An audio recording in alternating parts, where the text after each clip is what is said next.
Le mois de Sha'ban incarne à la fois les deux ailes de l'islam, l'aile du passé et l'aile du futur.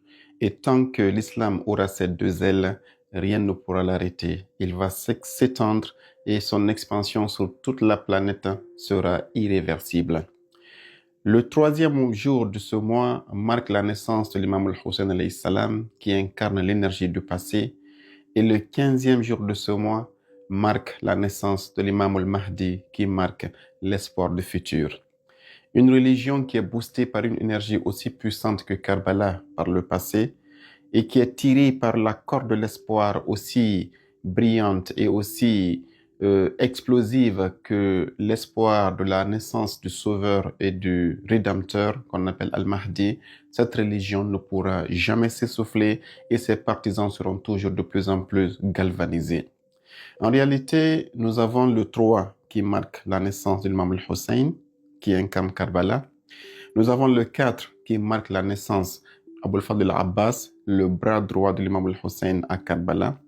Nous avons le 5 qui marque la naissance de l'imam Ali Zain al-Abidin, le fils de l'imam al-Hussein, qui est le survivant de Karbala.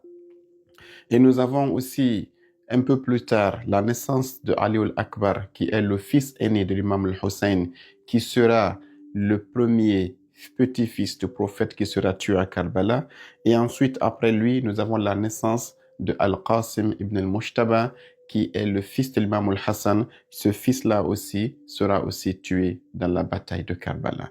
Donc, vous comprenez que ce mois regorge en réalité des plus grandes étoiles qui ont fait briller ce combat de Karbala et qui lui ont accordé le succès retentissant et universel et intarissable qui va booster l'islam jusqu'à la fin du monde.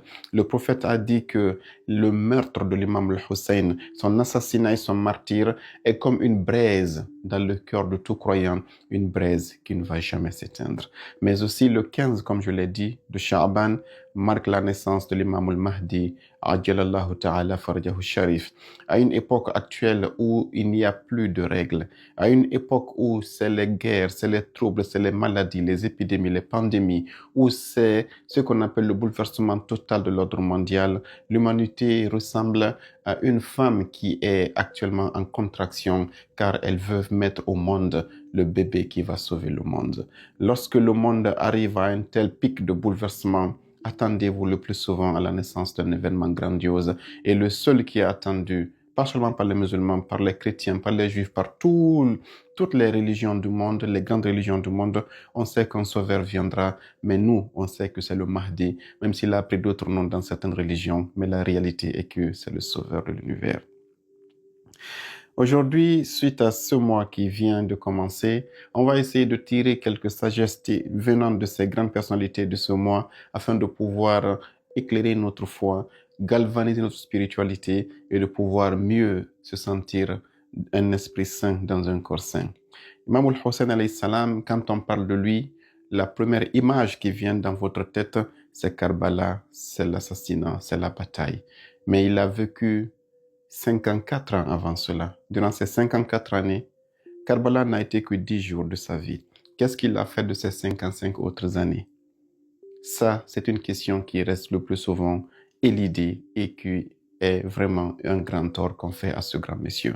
Parmi son héritage le plus gigantesque, il y a ce qu'on appelle Dua ou Yom Arafat, le Dua du jour de Arafat. Tapez ça sur Google en français, en anglais, en arabe, vous découvrirez un texte mais splendide et inégalé. Dans cette invocation, Imam al-Hussein parle à Dieu. Dans cette invocation, il nous apprend comment s'adresser à Dieu et il étale tout ce qu'on a besoin de savoir sur Dieu, sur l'univers, sur notre être en tant qu'être humain, sur notre relation envers Dieu. Tout ça et plusieurs autres aspects sont dans cette invocation. On va prendre que deux petits textes, deux petites lignes de ce grand texte afin de pouvoir vous montrer que ce texte doit être lu quotidiennement par tous les croyants. Quand il vient entre lui et Dieu, voilà qu'est-ce qu'il dit. Quand on dit, Imam al-Hussein, toi à ton niveau, comment as-tu pu connaître Dieu? Nous, en tant qu'êtres ordinaires, On dit on connaît Dieu grâce à ses traces. C'est comme quand tu veux connaître qu'il y a un maçon, tu regardes la maison, tu dis cette maison est le produit d'un maçon. Donc quand tu regardes le ciel, la terre, quand tu regardes l'univers, les étoiles, tu dis que cela est l'œuvre d'Allah et donc par la grandeur de l'univers, tu comprends la grandeur d'Allah. Les imams, eux, ils disent non, nous, notre connaissance ne procède pas de la créature vers le créé. On commence par le créateur pour venir vers la créature. Et voilà ce qu'il dit dans un de ses textes. Il s'exclame, il dit, Kaifa yustadallu bika, je ne retrouve pas bien, mais laissez-moi un petit temps. Ok. Il dit, Kaifa yustadallu alayka bima huwa fi wujudihi muftaqirun ilayk. Il dit, Dieu, comment est-ce qu'on peut utiliser quelque chose qui a besoin de toi pour te connaître? Le soleil a besoin d'Allah pour exister. Le ciel, l'univers, tout ce qui existe a besoin d'Allah pour exister. L'imam Hussein dit, comment peut-on utiliser la créature pour chercher à connaître le créateur? Il dit non. Il dit, subhanallah, ayakunu li ghayrika min al-dhuhuri ma laysa laka hatta yakuna huwa al-mudhiru lak. Il dit, Dieu, existe-t-il une chose qui est plus apparente, qui est plus claire, qui est plus brillante que toi, de sorte que cette chose-là qui va nous montrer où tu es? C'est comme si Dieu est dans un coin obscur, tu as besoin d'une torche pour chercher Dieu. L'imam Hussein dit non, il n'y a, parmi tout ce qui existe, il n'y a rien qui est plus apparent que Dieu. Donc, dès que tu ouvres tes yeux, tu es censé voir Dieu.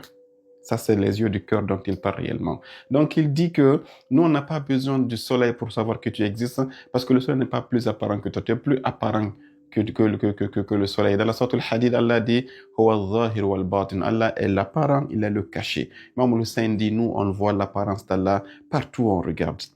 Il dit, ensuite, Mata ghibta, oh Dieu, quand est-ce que tu caché? حتى نحتاج إلى دليل يدل عليك حتى تحتاج إلى دليل يدل. Quand est-ce que tu caché? Jusqu'à ce qu'on ait besoin d'un indicateur qui va nous indiquer où tu es. Dieu n'est pas caché selon les imams. Les prophètes et les imams, leur degré de foi est splendide.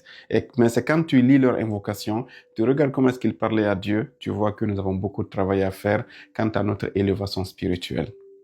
Et ensuite, il dit وَمَتَى بَعُدْتَ حَتَّى تَكُونَ الْآثَارُ هِيَ الَّتِي تُوصِلُ إِلَيْكَ. Quand est-ce que t'es-tu éloigné jusqu'à ce qu'on ait besoin de ta trace pour venir chez toi?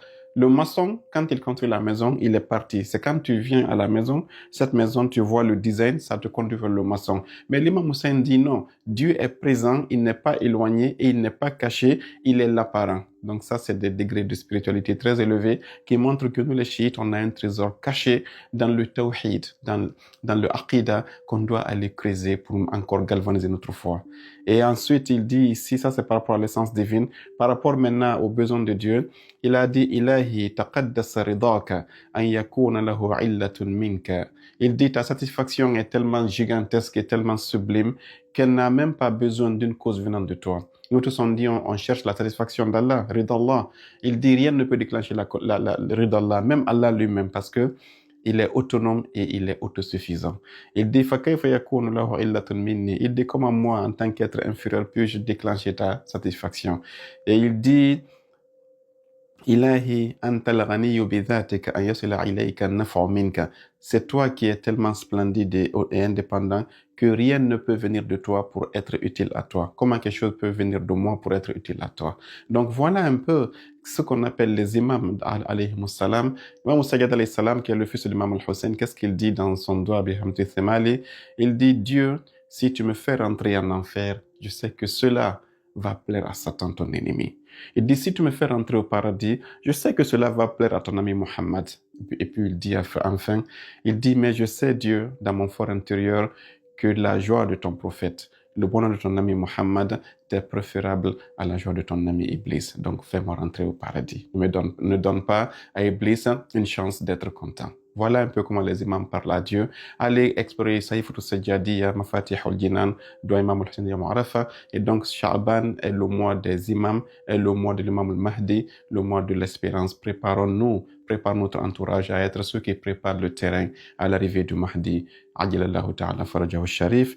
Et je dis ici à tous de faire face à l'imam et de dire Allahumma kun li walika al-Hujjat ibn al-Hassan, salawatuka alayhi wa ala aba'i fi hadhihi as-sa'a wa fi kulli sa'a. وليا وحافظا وقائدا وناصرا ودليلا وعينا حتى تسكنه أرضك طوعا وتمتعه فيها طويلا. والسلام عليكم ورحمة الله تعالى وبركاته. لبيك يا حسين، لبيك يا مهدي.